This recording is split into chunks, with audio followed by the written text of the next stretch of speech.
Welcome back to Random Prompt Stories. This is episode 2 coming at you on the 10th of November, unfortunately. Um, as told by the previous episode, I was not able to get this done on time, and I'm really glad I gave myself those 10 extra days because this has been one heck of a week. Um, and this has been one heck of a story, as you'll see. It's about 12 pages long. Again, the reading document will be in the notes. Um, But this will be a longer one here. So, as a reminder, the last prompt we had was one evening in a parallel world, a woman and a boy decide to find an evil spirit with the help of a scientist, a widow, and strange bones.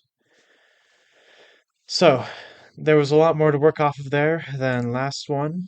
Um, and I think I was able to make something pretty nice. So, without further ado, here is the second story, Bones of the Djinn. Also, just as a side note, there is a little bit of a flashback, so this may be a decent one to open up the reading document on. But anyways, let's get into it. Jane gives Howard a wry smile. Go ahead, open it. Howard gestures at the wrapped box in her lap. It's something that needs to be given. Her smile fading, Jane raises her eyebrows. She has never heard Howard dance around something like this before. He's always been notoriously bad at keeping secrets. With this urgency, it makes her think this might be more serious than a gift. She unwraps the colorful paper, exposing a dark wooden box. Her brow furrows. On top of the box is a symbol, not just any symbol, but a ward. A magical pattern that invokes a certain spell. This one looks like it's meant to conceal something, from what little Howard was able to teach her. She looks back up at her husband. He's staring at the box, looking as if he might reach out and grab it back.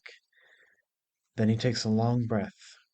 Meeting her eyes, he gives a smile of his own. It's bittersweet, as if he's letting something go that he doesn't really want to give up. He inclines his head towards her, as if to say she knows what to do. Jane nods and puts the paper back over the box. Howard relaxes, looking away from her. She leaves the room as he places a palm to his temple, speaking the words that will erase the last 30 minutes from his memory. Jane, a few weeks later, wakes up to the sound of distant explosions. She jolts upright, clutching the dark wooden box to her chest. There is very little light in this abandoned storm shelter, and she has to pat the floor with one hand until she finds what she's looking for. Another blanketed form stirs under her touch. She gently but firmly shakes him awake. His name is Jethrzay, but she only introduces him as Jeffrey. It's a much easier name to convince the common folk of, rather than explain that he's named after a powerful sorcerer. Another boom sounds in the distance. With a morbid humor that she's grown all too familiar with over the weeks, she can't help but appreciate not having to explain anything to the townsfolk anymore. It's time to go, love, she whispers to the small boy in the process of sitting up. Once she hears him moving, she turns to shove the box into a bag by her side.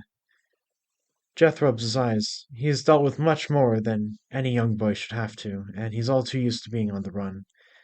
He gathers up his meager belongings, just a single backpack of scrounged food and toiletries, and they both begin to sneak up the ladder to the trapdoor. Jane opens the trapdoor slowly, listening to the still distant explosions. She can see firelight reflecting off the nearby tree line, but the opening points away from the town. Seeing that there's nobody standing over the hatch, she opens it fully, planting her gaze over the horizon. As she suspected, the town is in flames. The storm shelter is a good distance outside of town and is inconspicuous enough to slip the notice of the firecasters. The buildings were less lucky. Flames pour out of every window and doorway she can see from here, with more explosions and pillars of fire showing her the progression of destruction. At least they're moving further away, she thinks to herself, tracking the fires. Jeth tugs at her pant leg. She looks down, nodding, and climbs the rest of the way out of the hatch and helps her son onto the grass. With barely a pause, the two sneak quickly and quietly into the woods. Behind them, the burning buildings begin to lean towards the center of the town, the flames pulling towards a single point in a crescendo. The vortex of fire grows there, gathering speed as it pulls tighter and tighter together. The wind whistles, howls, screams. The column compresses suddenly, and there's a moment of stillness. Then it explodes in a shockwave, bathing the ground in flame and leveling what's left of the town. The pair of fugitives hear the destruction as they run, and Jeth is almost knocked over by the tremors. Jane steadies him, and they keep running. They don't have a destination in mind, nor a path in front of them. They just know they have a better chance with the elements than with whatever is after them.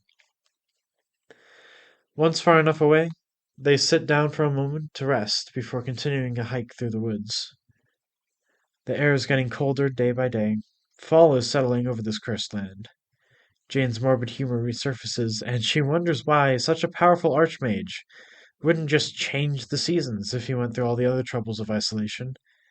After all, if you have the power to cut your kingdom off from everywhere else, why would you want to share their weather? Jane shakes her head. She didn't pretend to understand the ideas of the truly evil. Of course, she understood her husband's actions early on in this regime, but now she jerks to a stop. A clearing is visible through the trees ahead.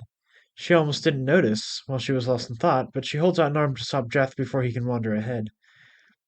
She starts to move around it, looking at it on all sides. It's circular, which is odd, as well as only being maybe 5 feet across.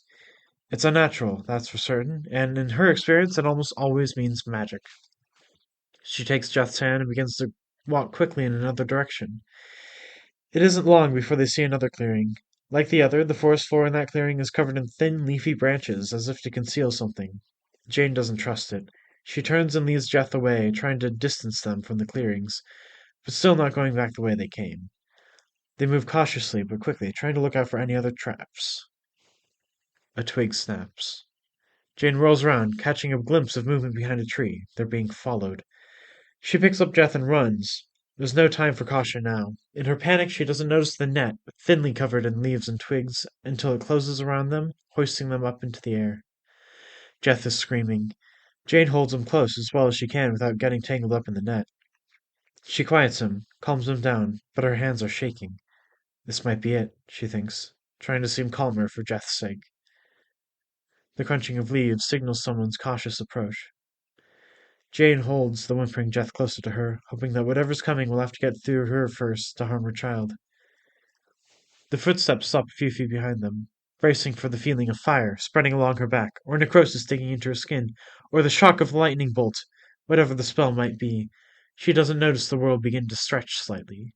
It bulges around them like a balloon about to pop, but then contracts back almost as quickly. Mom? Jeth's voice comes at a muffled whisper from Jane's shoulder. What's that noise? Jane realizes that she and Jeth are not, in fact, dead. She keeps her eyes shut for a moment, listening for what Jeth is hearing. The crackle of voices over a receiver are audible from where the footsteps came. That's odd, Jane thinks. Why would sorcerers have a handheld radio? Unless... Carefully, she peeks over her shoulder. The person standing behind them does not look like a mage. For one, they're dressed head to toe in shaggy, moss-colored suit. They don't seem to be holding a focus, or have any sign of rank at all. All they have in their hands are a walkie-talkie and something metallic. The metal thing sparks a memory in Jane's jumbled thoughts. It's a gun, she realizes. The sorcerer didn't wipe everything from the old world when he took power, and among the things he left were the old weapons of war to make them know how good they have it now. Bombs, gas, and guns were the main ones. But none of those exist now, she thinks. How does this person have a gun? The voices are almost inaudible to Jane, but whoever the shaggy-clothed person is talking to seems to have given them an order. They signal towards the other side of the net, prompting Jane to whip her head around and try to see how many other people there are.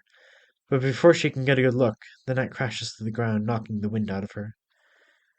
Still holding on to Jeth, she takes a few shaky breaths. Jeth is looking around, his wide-eyed gaze flitting from shaggy form to shaggy form, as 2 more people in the same suits walked closer to surround them. All 3 hold their guns ready, not aimed yet, but able to at a moment's notice. Jane steadies her breath, letting Jeth help her to her feet. She raises her hands slowly, showing them that she has no focus either. Jeth mimics her motion.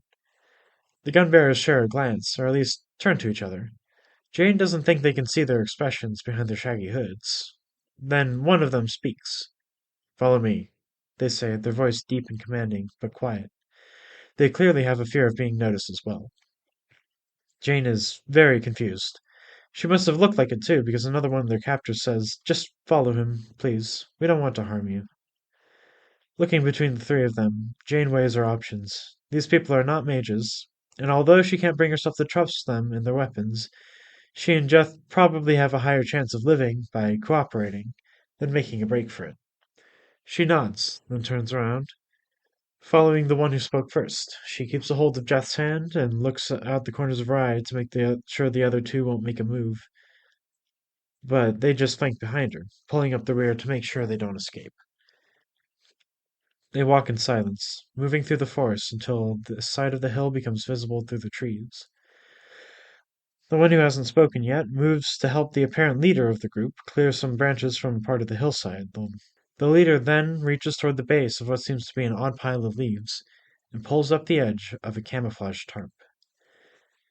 Jane's eyebrows shoot up, another technology that was all but erased. The only reason she recognizes plastic is because Howard helped her to remember before his corruption. She feels Jeff tug at her jacket. She looks down to see him wide-eyed, staring at the tarp. Mom, he whispers, what is that? Jane looks back to the raised tarp, one of the gun bearers holding it up while the other fiddles with something inside. The one on the outside, who hasn't spoken yet, gestures for them to come closer. Jeff grips his mother's arm tighter. Jane squeezes his hand to reassure him, whispering back, It's all right. I promise. It's not magic. Jeff relaxes a little, still holding onto her arm. The gun bearer behind them clears their throat. Let's get inside, folks. There are a lot of mages patrolling around here. As I say that, their shaggy hoods swivel around, scanning the tree line. Jane nods, looking around the woods herself. She and Jeff begin to walk slowly towards the tarp, ducking under it into a short tunnel. The lead gun bearer stands there with the flat plastic rectangle in his hand like a card. Once the gun bearer behind them ducks into the tunnel after them, the tarp drops, plunging them into darkness. Soon after, there's a click and a thump, and the sound of metal sliding on stone. Then another thump, and the tunnel is filled with a brilliant white light. Jane immediately ducks over Jeff, who lets out a shriek. Again, the space around them seems to bulge. The voice of the gun bearer beside them calls to the pair. Hey, it's okay. They're just lights. Jane, feeling none of the heat she expected from the flash, slowly looks up at the gun bearer. At first, they seem warped, as if standing on the other end of a concave bubble. Then she blinks, and the illusion disappears. She wipes her eyes. Maybe it was just something odd with her tears, even though they're dry now. The gun bearer stands facing the door, the hood of the suit pulled down. She looks to be a middle-aged woman, only a bit older than Jane herself. Looking down at Jane, who's still crouched over Jeff, she offers a gloved hand. I had the same reaction when I got here myself. It's a bit jarring when you're used to running from firecasters, isn't it? Jane recognizes the same morbid humor that she notices in herself, the coping of a survivor. She reaches up, taking her hand. Standing up, she reassures the sniffling Jeff. It's okay, it's okay. We're safe. Jeff nods, still hiding behind her a little as he looks towards the lit doorway. The gun bearer at the door clears his throat. His hood is pulled down as well, showing a hard, battle-worn face, with old burn scars visible on the left side of his face in the light. We should get inside, he says, motioning towards the door. We've probably attracted too much attention, what with all the screaming. The gun bearer beside them leads the way, walking through the doorway into the light. Jane steps after her slowly, with Jeff trailing behind. Once their eyes adjust, the light becomes less jarring, just harsh. It reflects off the bare concrete walls of the corridor, washing everything in white. The man behind them shuts the door, which locks with a thump. He takes the position behind the pair, nodding to the gun bearer in front to lead them on. She motions for them to follow her and begins walking down a stairwell, leading deeper into the hill. Jane suppresses her fear, which is rising again. She has been in bunker after bunker, but never like this. Never fully trapped, especially by someone holding a gun. Trying to be confident for her son, she follows. The stairs level out before long, and the corridor soon ends in another door. The gun bearer in the front pulls out a similar plastic card, which she scans above the door handle. There's a softer click than last time, and she pushes it inward. Behind the door are shelves and shelves of canned food and supplies. More technology from the old world. Again, Jane only knows this because her husband had felt, on some level at least, that erasing history was unjust. Not that he kept that mentality for long, but Jane shakes him from her mind. The man she loved is gone, and what's left behind is just a corrupted shell. She looks down at Jeff and watches him look over the cans of food in wonder. At least her boy might not fall victim to corruption, either in his father's wrath or due to some inherited powers. There may be hope for the future in him. The gun bearers escort the pair to the center of this warehouse, where two people are seated at a folding table, discussing the papers in front of them. One is an older man, with a long gray hair pulled into a ponytail, who seems to be comparing the papers together. The younger woman is sitting back in her chair, listening to the older one's comments and occasionally chiming in. She doesn't seem to be able to get many words in before she's interrupted, however, and mostly keeps a sour expression. The older man notices the gun bearers drawing near and stands to meet them. The one in front moves aside, gesturing at Jane and Jeff. We found these two refugees in the area. They fell into one of our nets. Instantly, the man's expression goes from curiosity to suspicion. He turns to the other gun bearer, who moves to Jane's other side. What tests did you conduct to make sure they weren't magicians? Jane's eyebrows go up at the use of the old term for sorcerers. This man either got his memory back somehow or avoided the Archmage's censorship altogether. The two gun bearers share a glance. The one who was asked responds after a moment. We didn't deem it necessary to. What do you mean? Didn't deem it necessary to keep our location secret, to protect our labs? How do you know they're just not another lying magician waiting to strike? The older man gets up close to the gun bearer's face. Jane holds her breath, expecting the weapon of war to go off in this man's stomach. Surely the gun bearers would be in charge, right? The gun bearer's face goes stony, but he doesn't raise his weapon. I think if they were, we'd all be dead by now. The older man huffs. Fine, he says at last, backing down. Who are these people you risked all of our lives to bring here? The gun bearer motions to Jane, and she clears her throat. My name is Jane, sir, and this is my son, Geoffrey. The man looks over at her. Call me doctor, not sir. How did you find this place? Jane feels as if this conversation is quickly turning into interrogation, but continues. We've been chased, doctor. My son and I have been on the run for weeks now, and you led them here? The doctor begins to yell at the other two gun bearers. Get to your stations. Whoever's looking for them could be here at any moment. The gun bearers share another glance. They seem reluctant to follow this man's orders, but turn and walk back to the corridor. Jane tries again to speak to the man. Doctor, if I may, we have to keep going soon. The doctor scoffs. And what? Tell your magician friends where we are? No, Jane says, becoming frustrated. We have the means to... She hesitates. How does she know she can trust these people? What if they would sell her out? Or if they're the disguised ones? To do what? The doctor interrupts her thoughts. Jane grits her teeth. This might be the only way to get him to let them go. We have the means to stop the Archmage. The woman at the table, who had been shuffling and organizing the papers, looks up. She seems about to say something, but is cut off by the doctor. You, a woman and a child, who we caught in an isolated part of a random wood, have the ability to stop the magicians? No, I don't, but she trails off as the doctor begins to retort. Before he can get much more of a word in, however, the woman at the table pipes up. Will, let her speak, damn it. The doctor, Will, turns to her, a deathly glare on his face, but remains silent. The woman continues, Please, show us what you have. Jane looks down at Jeff and nods, and he lets go of her hand. He stays by her side, eyeing the two strangers. Jane pulls the box from her backpack, but doesn't yet open it. Will doesn't react, but the woman, who has now moved out and around from the table, seems interested. That's a shield box, isn't it? Asks the woman. Jane eyes her suspiciously. She knows magic, or at least knows about it. Can she be trusted? The woman shakes her head, putting up her hands to reassure Jane. Sorry, I had to go through one of their education programs early on. I don't have enough power to kill a fly, she says. Just some minor divination. She looks to Will to back her up. As much as we butt heads, Helen is not dangerous, he says. She can probably help you get wherever you need to go. Jane looks back to Will. Just a moment ago, he was shooting down everything she said. Will catches her gaze and sighs. I get hot-headed, but I can't deny that any chance is the best chance we have.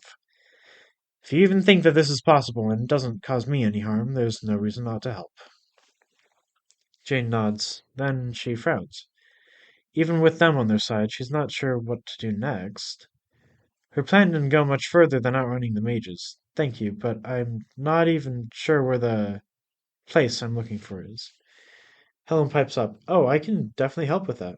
Will, grab a map. Will takes a roll off one of the shelves, unrolling it over the folding table.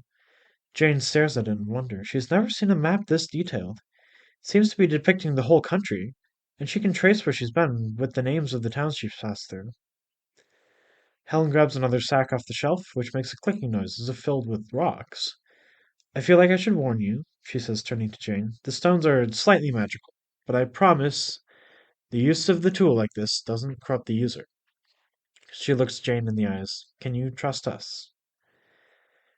Jane looks back at her, then at Will, who is placing books on the corners of the map to weigh it down. He pointedly ignores the stones, but doesn't seem at all uneasy. Jane nods to Helen, who turns back to the map, and upends the bag over the map. Stones scatter and roll, some falling to the floor, but Helen doesn't seem concerned with those. After a few moments of analysis, she gestures for Jeth and Jane to come closer.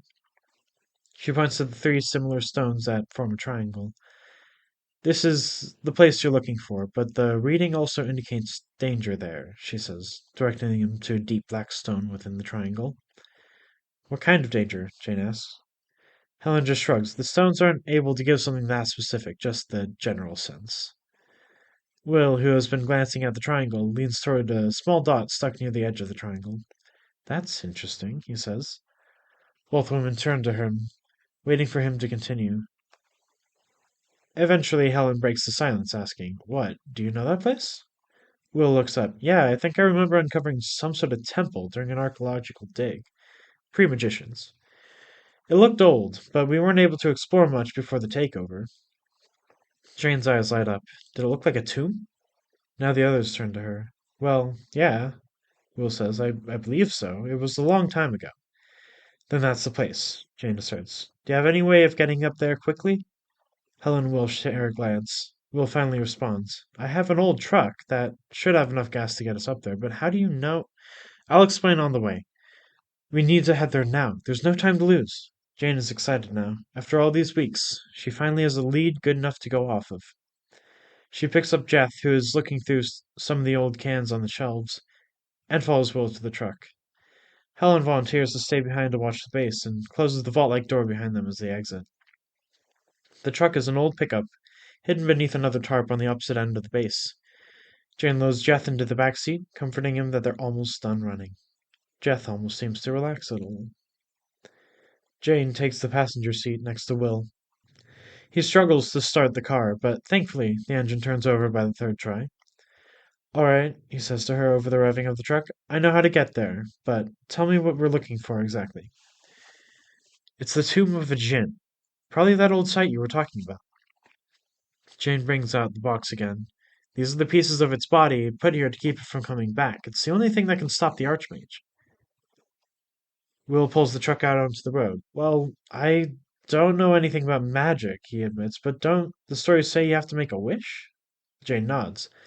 Then what's your wish? Will asks. Jane opens her mouth to respond, but stops. She doesn't have one. Her focus has just been on surviving, keeping Jeth and herself alive. Will glances at her for a second, trying to keep his attention on the narrow road. Did you think that far ahead? Jane stays silent, staring at the box. Will takes another moment, then shrugs. Well, you at least have the car ride to think of one. Another few seconds pass, and he continues. I mean, why not just witch each magician dead? That would solve it. Jane snaps her head around, glaring at him. Will catches her look, and puts a hand in surrender. Whoa, okay, maybe not. But think of it as a last resort. A very last resort. Just wishing away magic would work just as well, I think. Jane feels her cheeks flushing. She hadn't realized that the suggestion would hit her so hard, even after all that the mages had done to her and her family. Silence passes between them.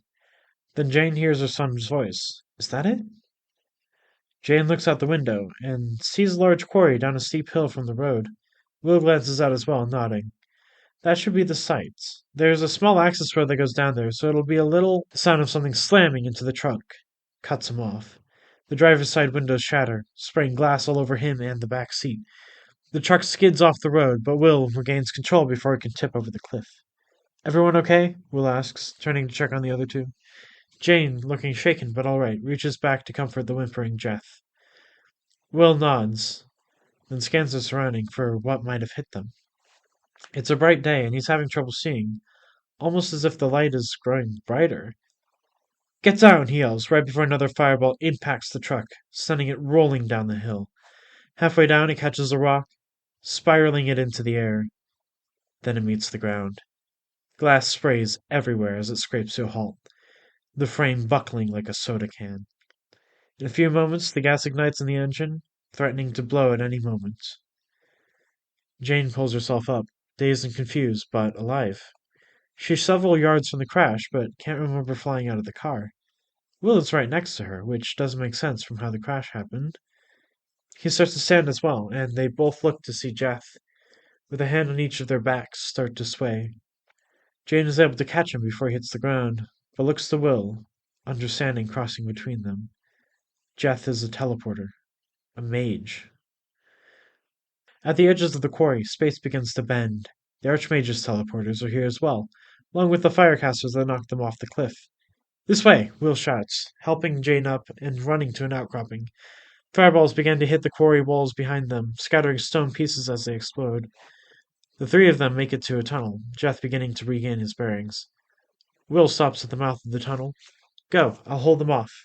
Jane starts to protest, but another explosion rocks the quarry right behind them. She takes Jeff's hand and they both start to run down the tunnel. She looks back, the last thing she sees being Will hugging his support beam.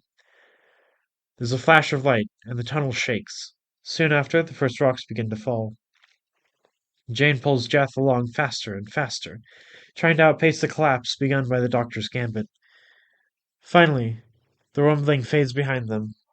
Their steps slow, the echo of their footfalls growing more and more distant. Jane fishes out a flashlight from her bag and flips it on. The room they're in seems massive, almost impossibly so. Straightening the beam around, she finds rows of pillars, more and more becoming visible as her eyes adjust. Shining it upward, she can't see the ceiling.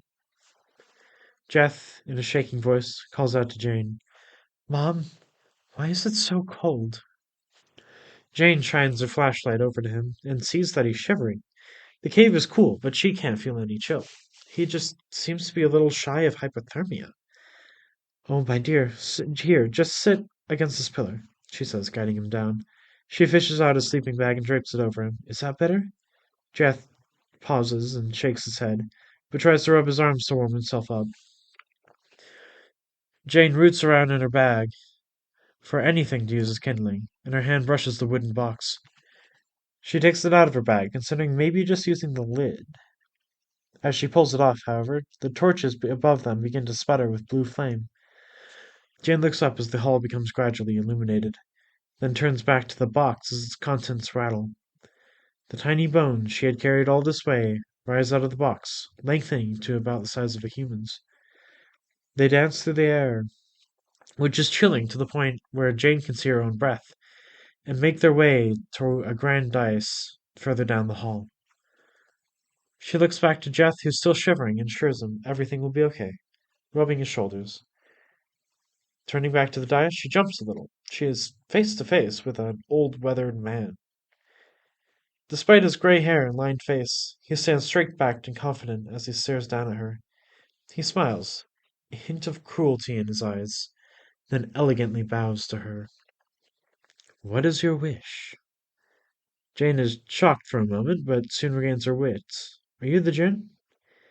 The Djinn remains stooped in a bow, but confirms. Yes. What is your wish? He asks again. Jane can sense that the ancient being is quickly growing tired of her. Remembering her decision, she states her wish. I wish that magic will be removed from this world. The Djinn tilts its head up, then stands up out of its bough. After a moment, he begins to laugh, a cruel, sharp cackle that echoes through the chamber. You think I would really be that stupid? He demands at last. No magic means no Djinni. I will not commit self-destruction. Jane's breath catches. She might really have to go the alternate route, the route Will suggested. But then she looks back at Jeth, who still shivers in the cold. As she turns, however, she sees other bodies, frozen over robes covering old corpses. The robes are from high-ranking mages, the ones who have used magic so much that they were corrupted past redemption. And they're all near the entrance, where they came in from the tunnel. So, the Djinn asks, what is your wish? Or should I just kill you and be done with it? Jane takes a breath. If she wishes for all mages to die, that would mean her son as well. But she isn't a mage, and she can't feel the cold. So maybe there's another way. A way to reverse the harm done by magic without wishing for its extinction. I wish that magical corruption did not exist. The Djinn cocks its head. Interesting, he says. That certainly is a new one. No matter, it is done. Jane blinks. But you didn't do anything. The Djinn cracks a smile. What were you expecting? A fireworks show? Now go! With those final words, Jane feels the space around her shift. She closes her eyes to stop from getting dizzy, and opens them to the quarry. Jeth is lying next to her, sluggish but stirring. Around them, several cloaked figures struggle to their feet. Jane's heart leaps in fear, but they all seem very disoriented. One figure sees them, stops, and pulls back their hood. Soon all the other people follow, all looking around with confusion and disgust at what they've done. One comes up to Jane, a young woman in a firecaster cloak. She drops to her knees. I don't know how it came to this. I'm so sorry. Jane is unsure how to feel, but all of the mages, after shaking off their corruption, seem to feel guilty, a far cry from before. Maybe there is hope after all. Jane offers her hand to the firecaster, helping both her and Jeth to their feet. This will take some time, I think, she says to everyone. But now we have a chance. Let's rebuild. Alright, well, that was second story, Bones of the Djinn. It seems I'm running a bit over 30, almost 35 seconds. Nope, 35 minutes. Whoops. That might be less so after editing. I hope you enjoyed. I hope it didn't feel too rushed at the end, because I was just trying to get it done. Um, but before I end the episode, we've got to get a new prompt. Yeah! So, I'm going to spring hold on it, and I'm clicking the button. Give me the gibblies. Oh, it's a short one. One evening in the forest, a boy tries to kidnap a strange boy. All right. Yeah, that sure is a prompt. That is something that is written. Anyways, hopefully this is going to be a shorter one. So with any luck, it'll be a shorter one. So hopefully I'll actually have it done on the 1st of December. But even if not, I will post an episode then. So I hope you all enjoyed this episode of Random Prompt Stories, and I will see you in the next one. Goodbye.